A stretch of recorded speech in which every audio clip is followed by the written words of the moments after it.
잘 보내고 왔습니다. 저희가 마지막 이제 주간에는 말씀을 전하기 위해서 성경과 많이 묵상을 하는 중에 오늘 본문 말씀 여러분들이 읽었던 이 말씀을 생각하면서 제 마음에 떠올랐던 스토리가 하나 있습니다. 그게 바로 오늘 제가 주보에 써놨습니다만은 레미제라블, 너무 잘 아는 그런 작품인데요. 그 작품에 나오는 자베르라고 하는 그 경감이 나오는데, 그 사람들이 그 경감이라는 사람이 바리새인과 이 오버랩이 돼가지고 확 제 마음에 떠올라서 제가 그 얘기를 좀 자세하게 내가 다시 살펴좀 보았습니다. 그 얘기를 보면서 오늘 제목을 제가 텍스트와 컨텍스트라는 그런 제목을 달았는데, 이 제목이 사실은 정확하게 맞는지는 제가 잘 모르겠어요. 그러나 비교적 가깝지 않을까 해서 오늘 이 제목을 한번 붙여봤습니다. 레미제라블라는 것은 잘 아는 대로 빅토르 위고라는 사람이 프랑스 소설가죠. 그분이 1862년 그러니까 미국에서 남북전쟁 한창 하고 있을 때 쓴 발표한 작품이에요. 그리고 그 배경은 프랑스 혁명을 전후한 격동의 그 프랑스 사회 속에서의 실상의 한 부분을 물론 소설로 쓴 겁니다만은 그린 것입니다. 그 내용 중에 나오는 인물은 여러분 잘 아는 대로 주인공은 장발장이라고 하는 사람인데, 이 사람은 자기 누이 동생 아마 결혼을 일찍 했던 것 같아요. 이 사람이 그 감옥에 갈 때 나이가 27살이었는데 그때 그의 누이 동생이 조카하고 누이 동생 포함해서 7명이었습니다. 그러니까 굉장히 결혼을 일찍 했겠죠. 어쨌든 굉장히 그 어려운 시기에 7명의 조카와 누이 동생의 생계를 이 장발장이 책임을 지고 있었습니다.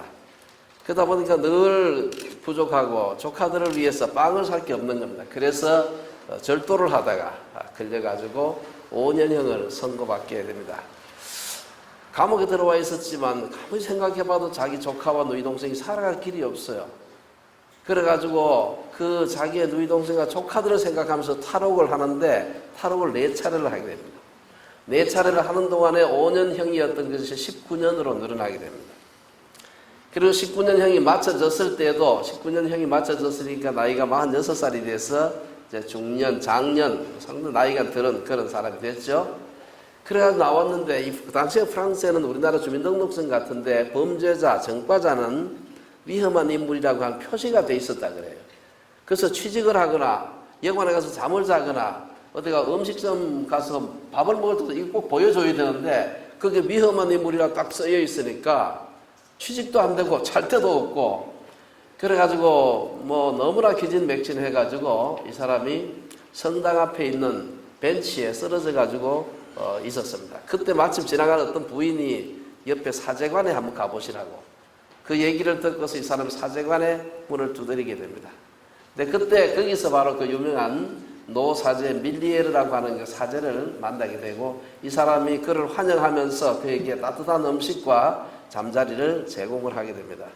근데 그 집에 자다가 갑작스럽게 이 사람이 충동적으로 보니까 너무나 비싼, 팔면 상당한 돈이 될 만한 은그릇 같은 게 있는 것을 보고서 그것을 훔쳐가지고 도망을 가게 되는데, 도망가다가 얼마 안 돼가지고 경찰에 잡히게 됩니다. 그래서 너 어디서 났느냐 하니까 돌려낼 게 없어가지고 내가 사제 신부님 나한테 준 것이다.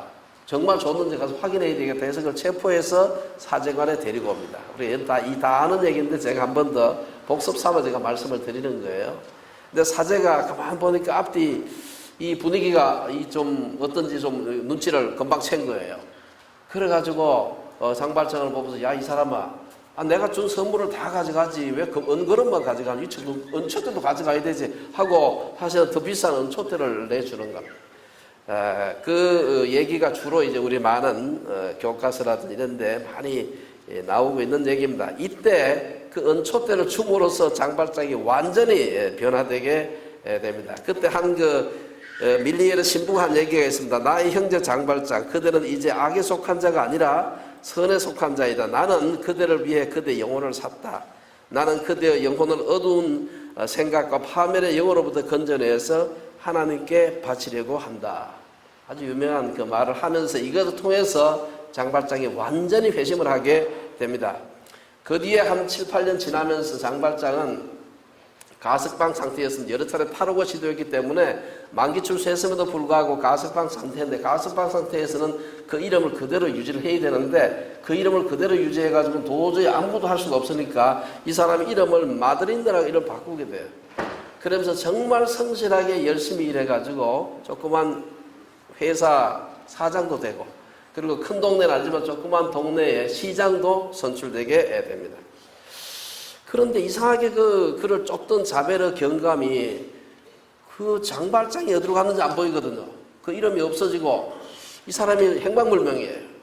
그래가지고 찾다가 보니까 마드린드라고 하는 그 시장에서 가만 보니까 저 사람이 그 장발장이 가지고 있었던 수인번호 24601, 그 사람 얼굴을 딱 발견하게 됩니다. 아무리 많이 바꾸어도 여전히 그 얼굴은 남아있는 것이죠.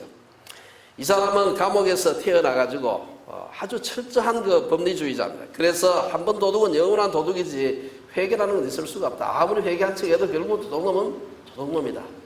그래가지고 장발생이 그 뒤로 그가 회개하고 뉘우치고 했던 그 모든 것들은 뭐 인정하지 않는 겁니다. 한 번 도둑은 영원한 도둑 해가지고 그를 어떻게든 체포하려고 애를 씁니다.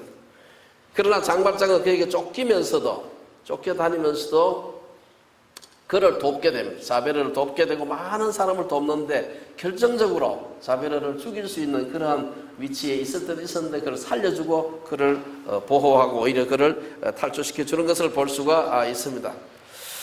이러한 그 과정을 통해 가지고 끝까지 법의 심판을 믿었던 자베르는 나중에 가서 결국은 자살을 하는 것으로 그 소설은 끝을 맺게 됩니다. 사실 이 얘기가 오늘 본문의 내용하고 아주 정확하게 일치하진 않지만 오늘 본문은 맹인이 유대 사회에서 추방되는 과정을 그리고 있습니다. 자베르와 같은 바리새인과 장발장과 같은 예수님의 모습을 대비하면 사실 오늘 본문에는 예수님 얘기는 안 나와요. 오늘 본문 전과 본문 이어서 예수님 얘기가 나오는데 오늘 본문에는 맹인과 맹인의 부모 그리고 바리새인들 요 세 부류의 사람들의 대화만 나오고 있습니다만은 그러나 전체 구장 전체를 봤을 때는 이 바리새인이 자베르에 이렇게 오버랩이 되고 마치 예수님이 뭐 장발장 혹은 맹인에 해당하는 그런 그 모습으로 오버랩이 됩니다. 그래서 오늘 우리가 이 본문을 생각하면서 한번 컨텍스트와 텍스트, 그 중에서도 텍스트에 충실하려고 했던 이 자베르와 같은 사람 혹은 바리새인과 같은 사람의 모습과 예수님과 같이 그의 참 범죄를 했더라도 혹은 궁지에 있을지라도 그의 상황과 그의 여러 가지 형편을 살피셨던 예수님의 모습을 함께 우리가 좀 생각해 봤으면 좋겠습니다. 오늘 본문의 배경은 1절에서 12절인데요. 지난번에 말씀을 드렸습니다만은 아시는 맹인은 예수님을 만남으로써 두 가지 큰 족쇄로부터 벗어나게 됩니다. 우선 앞을 보지 못하던 사람이 벗어나서 그 육체의 그 답답함, 장애로부터 벗어나서 얼마나 기쁘겠습니까? 여러분 아시는지 모르겠지만 저는 옛날에 그 심한 비염 때문에 한 30년을 냄새를 못 맡다가 후맹이죠. 근데 이까지 그거는 장애라고 취급도 안, 사람들이 취급도 안 해줘요. 냄새 못 맡는 것도 얼마나 힘든지 모릅니다. 여러분 제가 그것 때문에 상한 음식을 먹고 배탈 난 적도 여러 번 있고 그렇습니다. 그래서 음식을 먹을 때 제가 냄새 전혀 못 맡으니까 남들한테 꼭 이 상했는지 안 상했는지 물어봐야 돼요. 이게 보통 힘든 게 아닌데요. 사실은 맹인은 그거하고 비교가 될 수가 없어요. 이건 뭐 앞을 볼 수 없다는 것은 어떤 의미에서 귀머거리보다도 훨씬 더 고통스러운 것인데 이 기가 막힌 맹인이 눈을 뜨는 그 놀라운 역사가 일어남으로써 맹인은 육체적인 장애로부터 벗어나게 되고 두 번째 중요한 것은 그것보다도 어쩌면 더 근원적일 수 있는데 그것은 내가 맹인이 된 것이 내 죄나 나의 부모의 죄가 아니고 하나님의 일을 드러내기 위해서라고 하는 내가 지금 받은 맹인으로서의 지금까지 살아왔던 것이 저주가 아니라 하나님 안에서 목적이 있다는 사실을 발견하게 된 것입니다. 지금까지 내가 어찌할 수 없는 저주의 혈통에 속해 있었다고 생각하는 그 콤플렉스로부터 벗어나게 된 것이죠. 그리고 나도 하나님이 하시는 일을 나타내는 통로 혹은 도구가 될 수 있구나. 이 생각을 하는 것은 육체적인 그 장애로부터 벗어나는 것 못지않게 굉장히 중요한 영적이고 정신적인 콤플렉스로부터 해방되는 겁니다. 사실은 우리가 중증 장애를 가지고 있는 사람이 내가 뭐 잘못한 게 없나? 이건 특별히 그 당시 유대 사회에서는 그게 아주 보편화되어 있었습니다. 무슨 심각한 병에 걸리거나 장애로 태어나면 이 조상이 죄를 지어서 그렇다. 혹은 너가 뭘 잘못해서 그렇다. 이런 그 생각을 가지고 있었는데 이것으로부터 벗어나게 되었다는 겁니다. 저는 우리 교회에도 우리 한나처럼 장애를 가지고 있는 사람이 있는데 이 장애를 가진 것이 내가 뭐 잘못했나?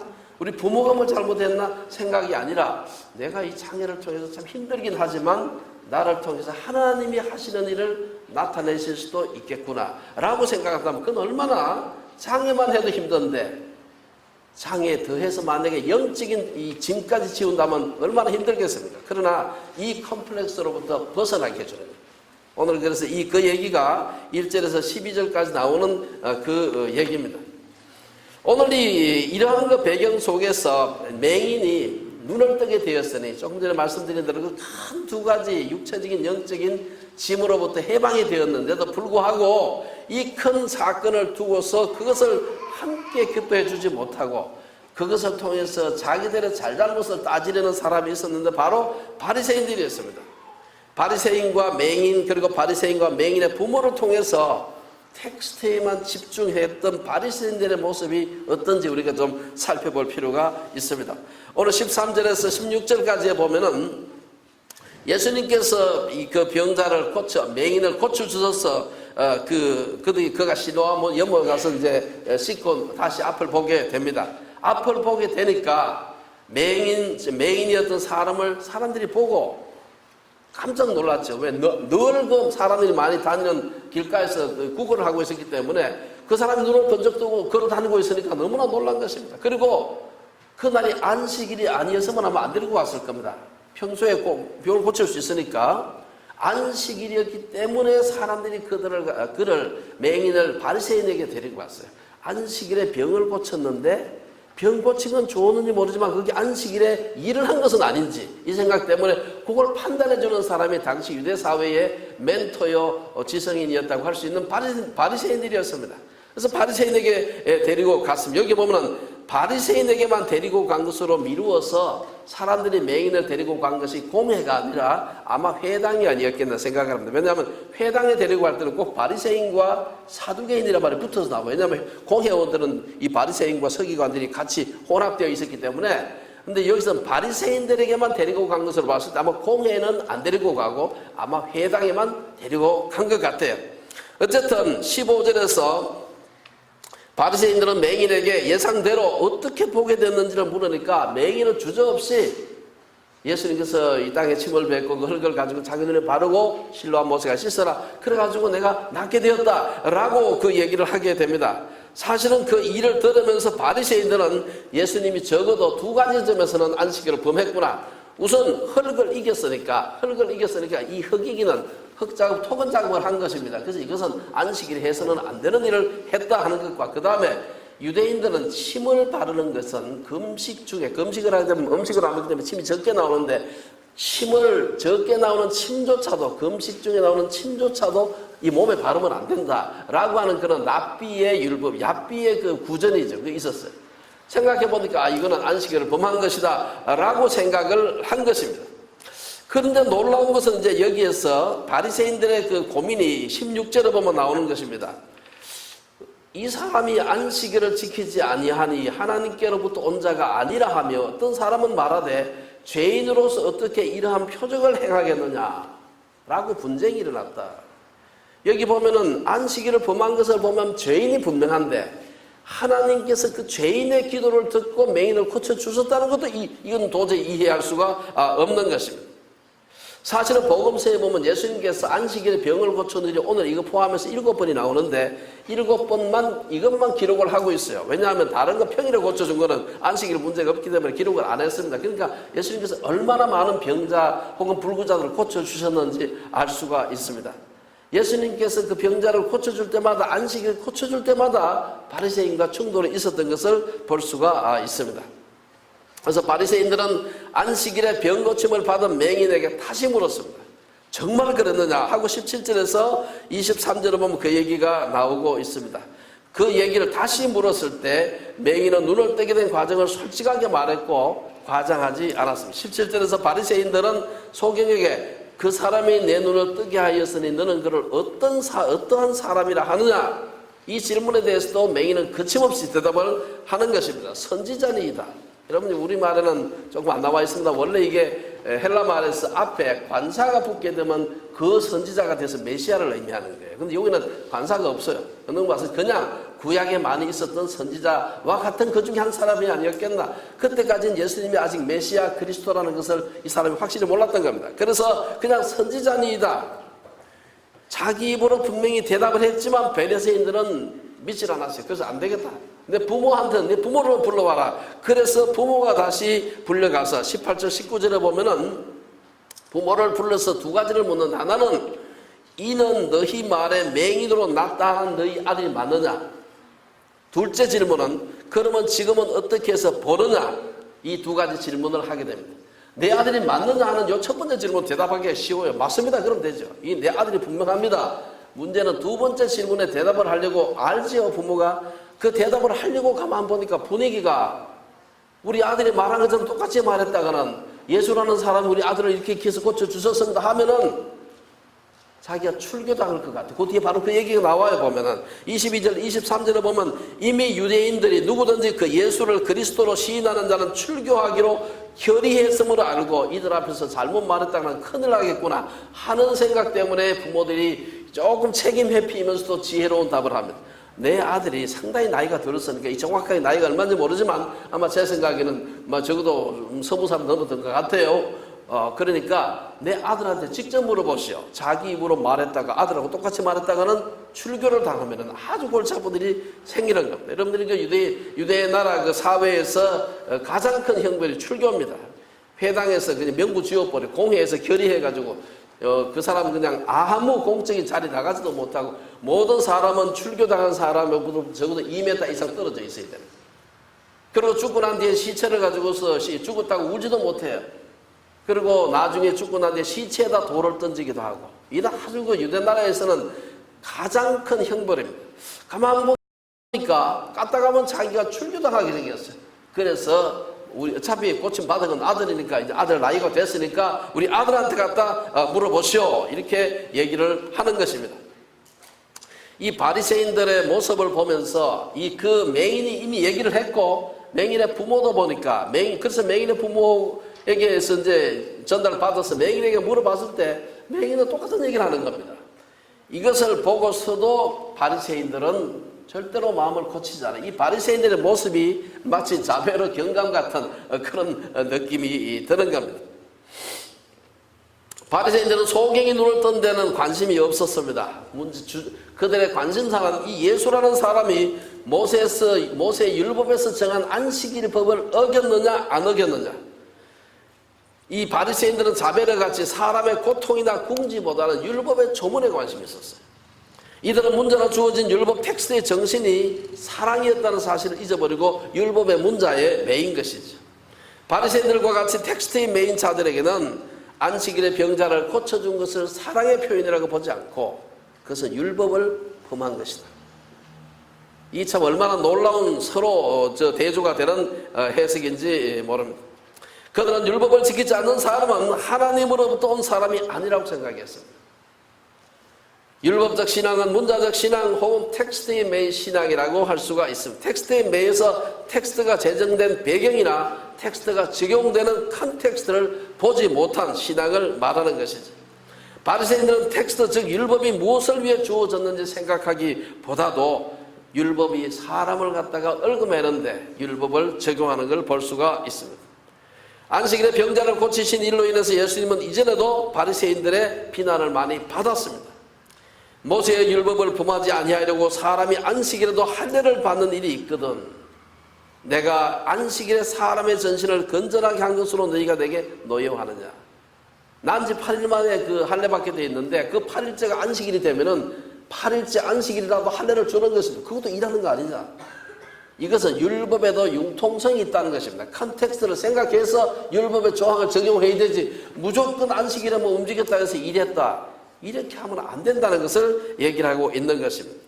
오늘 24절에서 27절에 보면은 이 과정을 거치면서 위협도 당하고 압박도 당하면서 맹인의 믿음이 성장하는 것을 볼 수가 있습니다. 부모에게 물어봤지만 부모가 아들은 맞는데 어떻게 낳았는지는 가서 직접 물어보시오. 이렇게 하니까 다시 맹인을 불러올 수밖에 없었습니다. 그래서 24절에서 뭐라고 얘기합니까? 우리한테 대답하기 전에 먼저 하나님께 영광을 돌리라. 요거는 서약하는 말입니다. 구약에서 구약 법원 같은 데서 법에 증언할 때 우리도 법원에 가가지고 증인으로서 증언할 때 선서합니다. 거짓 증언하지 않겠다고 선서하고 증언을 하게 됩니다. 하나님께 영광을 돌리라 하는 것은 관용구처럼, 이 요수아에 나오는 말씀인데 관용구처럼 붙여 다니는 말씀입니다. 내가 지금 하는 증언이 진실하다 하는 것을 서약하는 것이죠. 흥미로운 것은 유대인들이 서약을 해놓고는 그 바로 이어가지고 우리는 이 사람이 죄인임을 아노라. 아니 그러니까 뭐할 들어요. 이 증인의 얘기를 들으려면 거기에 자기는 적어도 선입견을 가지고 있지 않아야 돼. 죄인인지 아닌지 모르는데 너는 어떻게 생각하냐 물어야 되지. 우리는 이 사람이 죄인인지 아는데 너는 어떻게 하느냐. 이거는 사실 증인에게 하는 얘기가 아니죠. 십계명에도 보면 내 이웃에 대하여 거짓 증거하지 말라는 조항이 있습니다. 그런데 이 율법에 충실하다고 하는 바리새인들은 율법에 어긋난 요구를 하고 있는 것입니다. 우리는 죄인이라고 생각하는데 너는 그 사람을 누구라고 생각하느냐 이렇게 묻는 것이죠.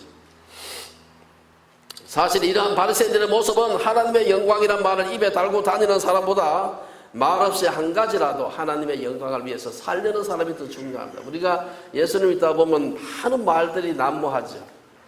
그냥 때론 뜻도 없이 막 얘기를 하고 또 하나님의 영광이라는 말을 그냥 입에 배가지고 할 때가 많이 있습니다. 그러나 오늘 여기서 뭐라고 얘기합니까? 정말 하나님 앞에서 우리의 입에 밴 하나님의 영광 이런 말보다는 정말 하나님의 영광을 위해서 우리가 한 가지라도 행하는 것이 더 중요하다는 것입니다.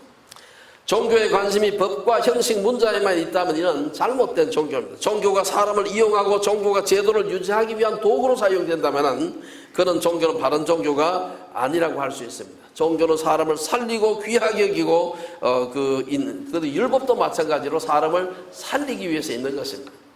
바리새인들의 신분에 대해서 맹인의 지혜가 여기 이제 나타나는데요. 맹인은 안식일에 맹인을 고치는 것이 율법에 저촉되는지 안 되는지를 두고서 이 바리새인들하고 논쟁을 해봐야 소용이 없겠구나. 일단 자기는 율법도 잘 모르고 근데 율법의 박사라고 하는 바리새인들하고 예수님께서 했던 그 일이 안식일의 규정에 저촉되는지는 그걸 두고 논쟁하는 것은 아무런 없다는 것을 알았습니다. 그래서 그는 신학적 교리적 논쟁이 아니라 자기가 경험했던 것을 그냥 솔직하게 얘기하는 것입니다. 25절에서 그가 예수님이 죄인인지 내가 알지 못하나 한 가지 아는 것은 내가 맹인으로 있다가 지금 보는 그것이니이다. 자기가 경험한 거예요. 아무도 부정할 수가 없는 것이죠. 얼마나 대담하고도 통쾌한 대답인지 모릅니다. 맹인의 대답을 듣고 바리새인들은 할 말을 잊었습니다. 그러니까 사람이 당황하게 되면 말을 횡설수설하게 되는데 26절에 보면 약간 횡설수설하는 얘기가 나옵니다. 이 수세에 몰린 바리새인들이 맹인에게 질문하는데 앞에서 한번 물은 질문을 또 하는 겁니다. 물을 필요가 없는데 그 사람이 네게 무엇을 하였느냐, 어떻게 내 눈을 뜨게 하였느냐 물었어. 앞에 물은 질문입니다. 그러자 27절에서 맹인은 놀라운 대답을 하는 겁니다. 내가 이미 일렀어도 듣지 아니하고 어찌하여 다시 듣고자 하나이까? 그 다음 당신들도 그의 제자가 되려 하나이까? 여기 당신들도 이 문어에도 있는 말입니다. 당신들도 하는 말은 이미 그 둘러서 있는 사람들 중에서는 말은 안 하지만 예수님의 제자가 여럿 있었다는 것을 가정하고 있는 것입니다. 맹인은 지혜로운 사람일 뿐 아니라 요새 말하면 간이 배 밖으로 나온 사람이에요. 이 사람이 누군데 감히 그 소리를 지금 하고 있어요. 이 맹인은 제가 맹인이었지만 사실 맹인은 거린이었습니다. 그 당시 맹인은 구걸하는 것 외에는 살아갈 방도가 없었기 때문에 많은 사람이 지나다니는 그 길가에 어떤 경우는 성전 입구에 앉아가지고 늘 구걸을 하면 하루 이틀도 아니고 몇 년, 몇십 년 동안 그렇게 살아온 사람이기 때문에 잘 알려진 사람이에요. 그 사회에서 가장 흔히 말하는 밑바닥 사람이었고 바리새인은 그 시대에 요즘 같으면 아마 대학 교수 정도 됐을지 모르겠어요. 그 당시에 그 사회의 지성인이었습니다. 가장 많은 율법에 대한 지식을 가지고 있었던 사람인데 그 사람이 감히 그 바리새인들을 대놓고 이 거지가 힐문을 한 것입니다. 당신도 예수의 제자가 되려고 자꾸 묻습니까? 묻는 것이죠. 유대인들과 논쟁을 하면서 소경된 사람의 믿음은 점점 더 확실해지고 담대해졌습니다. 그는 이제 어떤 압력과 위협에 대해서도 자유한 사람이 된 것입니다. 믿음이 성장하는 것이죠. 참 진리를 발견한 사람은 출교당하고 자기 공동체에서 쫓겨나더라도 할 말 하는 것입니다. 이게 사실은 믿음이 성장하는 것이죠. 그는 처음에는 예수님 누군지 몰랐습니다. 근데 예수님 지시대로 실로암 연못에 가서 눈을 씻고 와서 보게 되었습니다. 가만 생각해 보니까 이거 보통 사람이 할 수 있는 게 아니야. 아마 선지자일 거야 생각했지만 그가 나중에 이제 오늘 본문 그 뒤로 이어지는 마지막 9장 마지막에서 그가 예수 그리스도를 메시아로 받아들이는 것을 볼 수가 있습니다. 내 눈을 고쳐주신 이분이 바로 인류의 메시아로 오신 바로 그분이구나 하는 것을 발견하게 되는 것입니다. 반면에 28절에서 오늘 끝을까지 보면은 이 반대 방향으로 가는 이 마음이 점점 완악해지는 바리새인들의 모습을 볼 수가 있습니다. 맹인 거린으로부터 모욕적인 대답을 들은 바리새인들은 체면을 잃고서 28절에서 그를 막 욕하는 겁니다. 욕한다는 말은 사실 똑같기 때문에 욕을 하는 거 아니겠어요? 사실 그 맹인하고는 이 말을 서로 섞을 수 있는 그런 상대가 아니에요. 바리새인과 맹인은. 그런데도 너무나 이 모욕을 당한 거죠. 당신도 그의 제자가 되려고 자꾸 묻느냐 하니까 화가 나가지고 뭐라고 얘기합니까? 너는 그의 제자인지 모르지만 우리는 모세의 제자다 하고 이 맞받아치는 걸 볼 수가 있습니다. 그리고 이어서 바리새인들이 하나님이 모세에게는 말씀하신 줄을 우리가 알거니와 이 사람은 어디서 왔는지 알지 못하노라. 실제로 출애굽기 33장에 보면은 하나님께서 모세와 대면해서 말했다는 얘기가 나옵니다. 그런데 이들은 예수님은 모세보다도 더 하나님께 직접 들은 사람이라는 신약이 곳곳에 나오는데 그 얘기는 모르는 것입니다. 예수님께서 직접 하나님부터 들었다는 것을 모르고 있었어요. 사실 신약 기자들은 구약의 텍스트를 제대로 이해했으면 예수님도 믿게 될 것이라고, 너희가 모세를 알았으면 나를 알았을 것이다 라는 말이 반복해서 신약이 나오는 겁니다. 근데 모세를 안다고 주장하면서 모세의 그 예언했던 실체가 앞에 와 있는데 알아보지 못한 것이에요. 바리새인들의 분노는 맹인의 용기를 꺾지 못했습니다. 맹인은 30절에서 자꾸 그 바리새인들이 우기니까 그 이상하다. 이 사람이 내 눈을 뜨게 하였으되 당신들은 그가 어디서 왔는지 알지 못하는도다. 맹인이 보기에 창세 이래로 맹인의 눈을 번쩍 뜨게 한 사람은 이 사람밖에 없는데 이 기가 막힌 사람이 어디서 왔는지, 이 굉장히 그 유대 사회에서 모욕적인 말입니다. 이 근본도 모르는 놈이 와가지고 엉뚱한 얘기 한다고. 이 그 족보를 중시하는 게 유대인 사회의 중요한 그 문화인데 근본도 없는 놈이 와가지고 메시아라고 떠든다라는 얘기예요. 이것을 보고서 이 사람이 맹인이 생각할 때 이상하다. 내 눈을 뜨게 해주는, 창세 이래로 없었던 내 눈을 뜨게 해주는 이 기가 막힌 기적을 행하신 분인데 당신이 그가 누군지도 모른다는 게 말이 되느냐라고 얘기를 하는 것입니다. 결국은 이 논쟁은 34절에서 바리새인들이 맹인을 회당에서 쫓아내는 것으로 끝이 나게 됩니다. 이건 아마 쫓아냈다는 말은 여기서 출교했다는 말이 아니고 그냥 그 앞에서 쫓아내니까. 왜냐, 이게 공회가 아니고 이 회당이었기 때문에 맹인은 바리새인들과의 논쟁을 통해서 점차 믿음이 생기고, 반면에 바리새인들은 점점 더 그 마음이 완악해지는 것을 볼 수가 있습니다. 오늘 이 말씀을 생각하면서 이 텍스트와 콘텍스트에 대한 얘기를 좀 함께 나누었으면 생각을 합니다. 이 텍스트라는 것은 말 그대로, 글이나 혹은 말 그대로를 의미합니다. 그대로, 그냥 그야말로 있는 그대로. 컨텍스트란 말의 사전적 의미는 문맥이나 상황 혹은 정황 혹은 맥락, 행간, 여러 가지 말 우리말로 번역이 되는데요. 콘텍스트란 텍스트가 나오게 된 배경이나 상황이나 환경을 의미하는 것입니다. 이때는 다만 공간적인 측면만을 의미하는 것이 아니라 시간적인 측면도 고려하는 것입니다. 콘텍스트라는 말을 좀 더 넓은 의미로 사용하면 어떤 사물이 처한 환경이나 그 배경이 되는 여러 가지 요소들을 의미한다 할 수 있습니다. 특히 성경과 같이 시간적으로 물론 문화적으로 널리 떨어져 있는 텍스트를 해석할 때는 그 컨텍스트를 아는 것이 굉장히 중요합니다.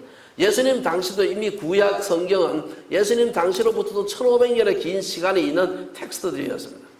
이 긴 시간 동안에 그 당시의 정황을 정확하게 알지 못하면은 그 텍스트가 주어진 상황을 모르고는 이 컨텍스트를 정확하게 이걸 해석하기가 굉장히 어려운 것입니다. 텍스트만 강조하다 보면 율법주의, 교리주의, 성경 문자주의가 돼서 상황과 현실에 대한 고려가 없어지게 되고 성령의 역사가 없는 죽은 믿음이 될 수가 있습니다. 반면에 텍스트를 뒷전으로 밀어내고 콘텍스트만 강조하게 되면 엉뚱한 신학이 나올 수가 있습니다. 여러분들이 혹시 들어보셨겠지만 뭐 이상한 신학이 많습니다. 뭐 아프리카 신학, 여성 신학, 뭐 흑인 신학, 민중 신학, 해방 신학, 환경 신학, 통일 신학, 온갖 걸 앞에 붙여서 희한한 컨텍스트만 강조한 신학들이 많이 있어요. 물론 그들에게도 우리가 배울 바가 없는 건 아니지만, 그러나 텍스트를 과도하게 무시하고 컨텍스트에 집중하게 됐을 때 생길 수 있는 문제가 있지만, 그 반대로 컨텍스트를 무시하고 텍스트, 1500년 전에 주어진 그 텍스트에만 집중하게 될 때 여러 가지 문제를 많이 발생시킬 수가 있는 것이죠. 컨텍스트를 바르게 적용하려면 텍스트의 정신, 텍스트를 제정한 이유, 텍스트를 적용하는 환경과 대상을 고려하는 것이 필요합니다. 하나님께서 우리에게 율법이라는 텍스트를 주셨지만 그것은 문자로 주어질 수밖에 없죠. 말로 해가지고는 뭐 안 되잖아요. 그러니까 문자로 주어지긴 했지만 그것은 주어진 배경이 있고 텍스트가 주어진 정신이 있는 것입니다. 우리가 한 예로 성경에서 일부일체가 하나님께서 창조 원리로 세우신 것입니다. 여러분 잘 아시는 창세기 1장과 2장에 보면 하나님께서 아담과 하와를 지으셔서 일부일체가 창조의 원리임에도 불구하고 긴 역사를 지나오면서 어떤 사회에서는 심한 전쟁으로 해가 남자들이 절대 수가 부족할 때는 일부 다체를 하나님께서 권장하는 건 아니지만 용인하신 적이 있어요. 물론 좋은 게 아니죠. 그러나 그렇지 않으면 결혼 못하면 여자들이 너무 많은 것입니다. 이런 경우가 있습니다. 지금은 그렇잖아요. 지금은 남자 여자 숫자도 뭐 비슷하기 때문에 그런 얘기가 전혀 필요가 없습니다만 그렇습니다. 또 하나님께서 죄를 미워하시는 분이 분명해요. 그럼에도 불구하고 혹이나 잘못해서 텍스트를 고지고대로 적용해서 억울하게 죽는 사람이 있을까 싶어서 여러분 구약에 보면 도피성이라고 하는 말 들어보셨죠? 도피성이라는 거 두셨어요. 억울하게 죽지 않도록. 아마 여러 가지 우리 성경에 나와 있는 말씀 중에서 산상수훈, 그 마태복음 5장에 나오는 산상수훈의 말씀이 가장 그 예수님께서 텍스트와 컨텍스트가 어떻게 적용되어야 하는 것을 우리에게 직접 얘기해 주는 말씀이 아닌가 생각돼서 제가 좀 길지만 읽어보겠습니다. 5장 38절에 보면은 텍스트는 이렇습니다. 또 눈은 눈으로 이는 이로 갚으라 하였다는 것을 너희가 들어서, 이 텍스트 구약이 주어진 것이죠. 그러나 39절에 보면 컨텍스트예요. 해석하는 겁니다. 나는 너희에게 이르노니 악한 자를 대적하지 말라. 누구든지 내 오른뺨을 치거든 왼편도 돌려대며. 40절에 보면은 텍스트입니다. 또 너를 고발하여 속옷을 가지고자 하는 자에게, 그 다음에 이어서 그 컨텍스트는 겉옷까지 가지게 하며. 41절의 텍스트에 보면 또 누구든지 너로 억지로 오리를 가게 하거든, 그 정도에 그치지 말고, 오리 가게 한다고 적혀있다 해서 오리 2kg 딱 가고 멈추지 말고 심리까지 동행하라.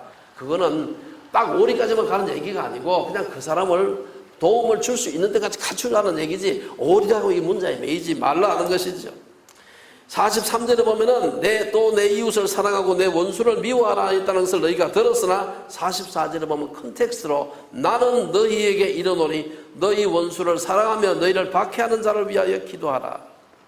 이처럼 타자 중심적으로 컨텍스트를 적용할 때 예수님은 우리가 하나님의 아들이 된다. 마태복음 5장 45절에 보면은 이같이 한적 하늘에 계신 너희 아버지의 아들이 된다라고 말씀하셨습니다.